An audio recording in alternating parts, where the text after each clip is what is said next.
Assalamualaikum warahmatullahi wabarakatuh. Ketemu lagi sama Arif di Praja Channel, di mana channel ini ngebahas tentang hal-hal yang mungkin bisa bermanfaat buat teman-teman semua. Dan terima kasih buat yang sudah subscribe, sudah bergabung dengan channel ini. Dan yang belum subscribe, ditunggu subscribe-nya, karena subscribe itu gratis. Dan mudah-mudahan informasi yang saya utarakan, yang saya berikan, itu mudah-mudahan bermanfaat buat teman-teman semua. Nah, pada kesempatan kali ini kita bakal ngebahas tentang hal-hal yang masih berbau tentang dunia persembelihan.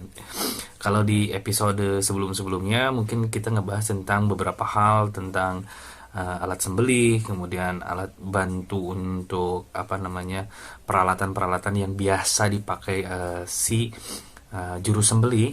Nah, untuk episode kali ini mungkin agak sedikit berbeda, tapi masih sama seputaran penyembelihan, di mana pada kesempatan kali ini saya bakal ngebahas tentang hal yang bisa dibilang ini sangat sangat penting untuk dipakai dan dibawa, juga bisa menjadi faktor pendukung di mana si juru sembelih ini lebih terlihat profesional dan lebih bisa dibilang safety ya untuk dirinya sendiri, dan bahkan termasuk ke dalam standar.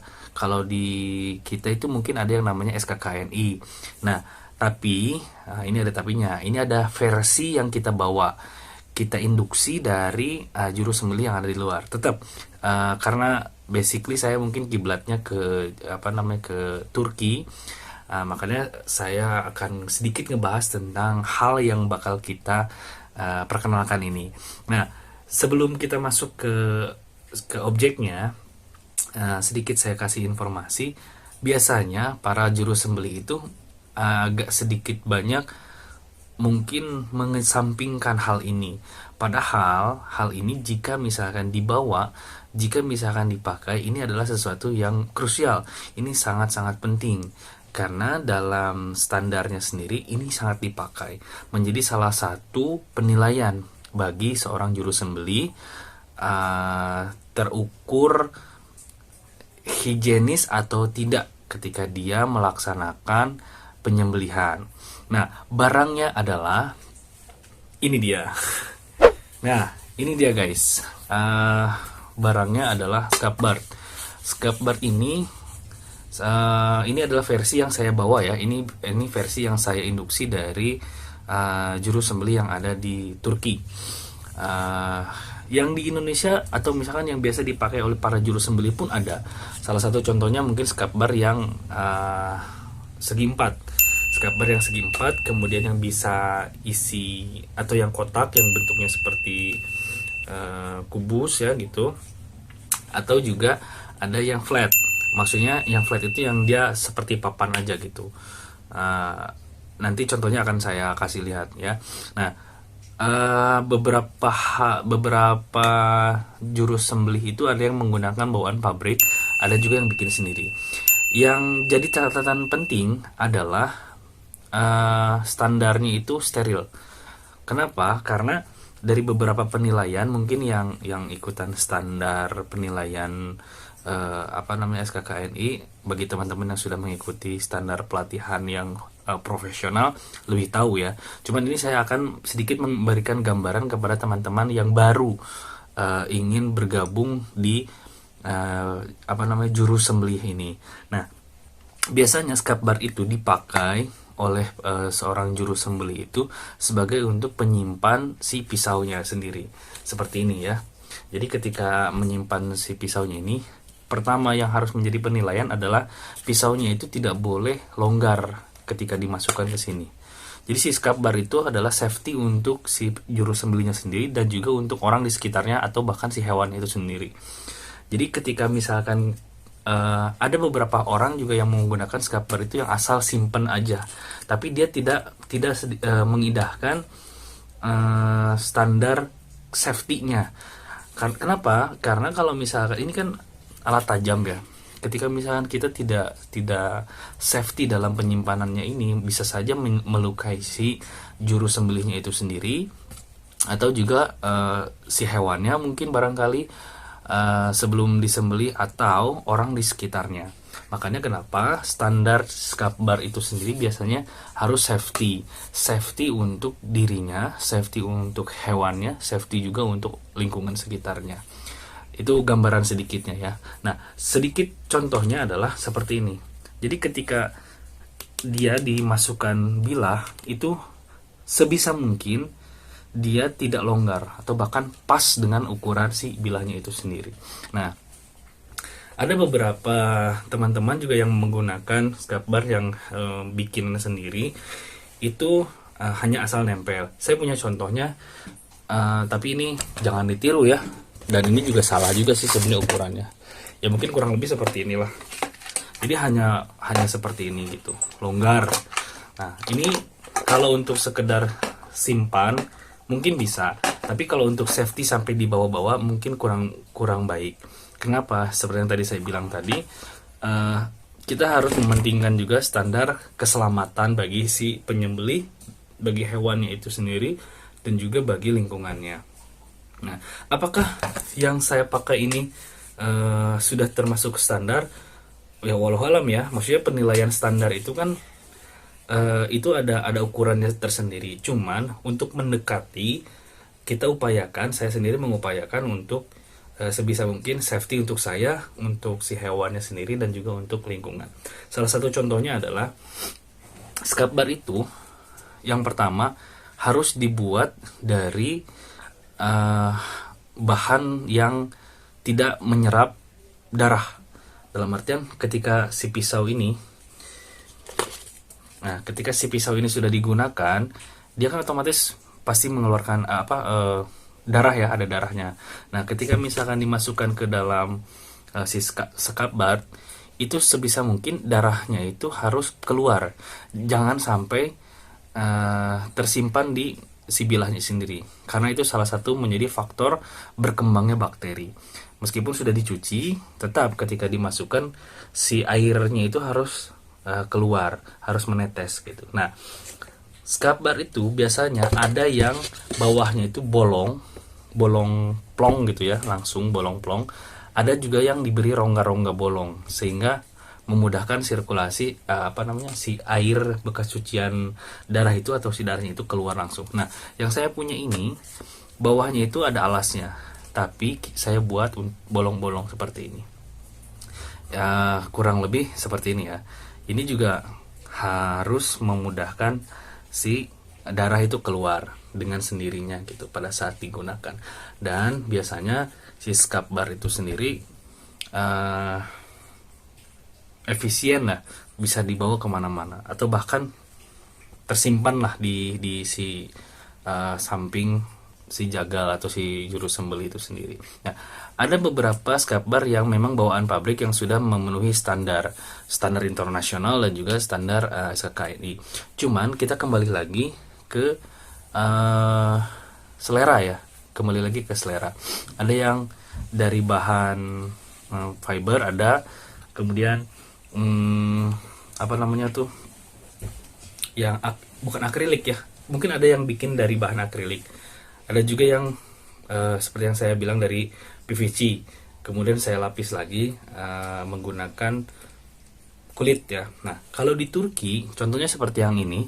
Kalau yang di Turki itu mereka bikin dari bahan PVC, kemudian mereka lapis lagi. Bahkan ada teman-teman saya juga punya teman, dia bekerja di rumah potong hewan di RPH. Dia menggunakan PVC juga sama, tidak dilapis dengan kulit. Mungkin yang dilihat adalah keefisiensian atau seringan dia memakai gitu. Jadi lebih ya, karena untuk kepemakaian sehari-hari ya, dan mungkin nilai fancy-nya atau nilai estetiknya agak dikesampingkan dulu, tapi yang lebih dahulukan adalah safety-nya dulu. Mungkin PVC yang polos tanpa ada lapisan kulit seperti yang saya punya ini gitu. Nah, ada juga yang menggunakan bawaan dari pabrik, contohnya seperti yang ini ya. Jadi ketika kita menggunakan scrap bar, itu sebisa mungkin membantu seorang juru sembelih itu menyimpan si bilahnya agar tidak mencederai. Ada juga yang menggunakan sarung pisaunya itu langsung, kayak yang waktu pas saya review di video yang sebelumnya. Nah, itu bahannya juga ada yang dari PVC gitu. Terkecuali bagi teman-teman yang hanya membawa bilahnya mungkin satu gitu kan. Itu biasanya menggunakan sarung bawaannya sendiri. Ada yang sarungnya dari bahan kulit, ada juga yang dari bahan PVC atau kaidek ya, dari bahan kaidek gitu. Nah, kenapa saya menggunakan scabbard yang modelnya seperti ini? Itu diantaranya adalah, pertama, saya sendiri jarang menggunakan pisau banyak gitu, karena memang pisaunya juga belum terlalu banyak. Saya baru punya 2 pisau ini, sama yang satu lagi yang merek juga dari Turki. Satu lagi untuk pisau boning gitu. Jadi tidak terlalu banyak menggunakan scabbard yang masuk banyak pisau sekaligus. Ada kan scabbard itu yang bisa masuk 2 sampai 4 kalau nggak salah, sampai 4 pisau gitu. Jadi kalau saya sih pakai pisau ini karena mungkin saya lebih banyak penggunaannya di sembelihnya saja gitu. Atau kalau misalkan kayak sekarang nih bulan Ramadan, sebelumnya kemarin munggahan itu kan suka kalau di kita sendiri suka ada acara open order daging sapi munggahan dan juga lebaran gitu. Nah, biasanya saya juga suka pakai, tapi untuk yang pisau boning itu biasanya saya pakai yang bawaan satuan aja gitu. Jadi nggak pakai scabbard gitu. Gitu. Nah, si scabbard ini sendiri itu bahannya kalau misal mau bikin, rata-rata sih teman-teman yang bikin sendiri itu bahannya dari PVC ya. Bahannya dari PVC. Jadi mereka itu ya lebih kreatif lah gitu. Ini pun sama, saya juga dari PVC, cuman ada hal yang ingin saya ikutin lah gitu dari teman-teman yang di juru sembelih yang ada di Turki gitu. Kurang lebih bentukannya seperti ini gitu. Nah, alhamdulillah saya sudah produksi kalau nggak salah di atas 4 lah itu. Jadi ada beberapa teman juru sembelih juga yang ingin pakai scabbard seperti ini, dan alhamdulillah mereka juga cocok gitu. Nah, ini tidak jatuh ya, insya Allah kuat lah gitu. Kemudian juga ini dilapis kulit, di dalamnya juga saya kasih pelindung lagi gitu, jadi insya Allah aman gitu. Dan yang jelas itu tadi, jadi ketika misalkan ada darah ataupun misalkan bekas-bekas sembelihan, ini bisa kita cuci lagi jadi steril lagi gitu sih. Dan bagi teman-teman kalau misalnya ada yang suka scabbard model seperti ini, insya Allah bisa order di saya juga ya. Saya juga produksi yang seperti ini. Jadi kalau misalnya kita memang carinya yang simple, saya sih kenapa pilih yang kayak gini, lebih simple gitu kan. Terus juga terhitung ekonomis dengan dengan ya kalau misalkan kita nggak punya bawa pisau banyak, ya cukuplah dengan seperti ini gitu. Di sini juga ada gantungannya buat ke sabuk, insya Allah ini kuat juga. Ini dari kulit, semuanya juga dibalut dari kulit juga. Ada beberapa model, nanti saya tunjukin dari referensinya. Mungkin bisa teman-teman juga bisa ya, siapa tahu bisa jadi referensi gitu. Nah, kalau misalkan mau order, silahkan nanti saya kasih link di deskripsi ya. Kalau misalkan berminat, insya Allah harganya ekonomis kok. Ya nggak terlalu mahal lah, cukup lah untuk mengganti PVC dan juga si kulitnya itu sendiri. Nah, ini yang saya bikin adalah contoh ya. Maksudnya contoh tuh memang belum sempurna, tapi ketika sudah bernilai komersil, saya bikin yang lebih komersil lagi gitu. Maksudnya yang bernilai ekonomi lebih enak lah gitu dipandangnya. Nah, ngomong-ngomong, ini untuk ukuran bilah 20 cm ya. Ini untuk ukuran bilah 20 cm, dan si handlingnya juga masih tetap keluar, jadi memudahkan juga. Nah, ketika kita ambil juga ini memudahkan gitu kan gitu. Kemudian yang ini juga sama itu ya. Ini ya seperti itu reviewannya. Jadi untuk video yang sekarang mungkin saya lebih memperkenalkan ya fungsi dari si scabbard ini sendiri. Kalau dari teman-teman yang sudah lebih profesional, mungkin lebih tahu, alhamdulillah.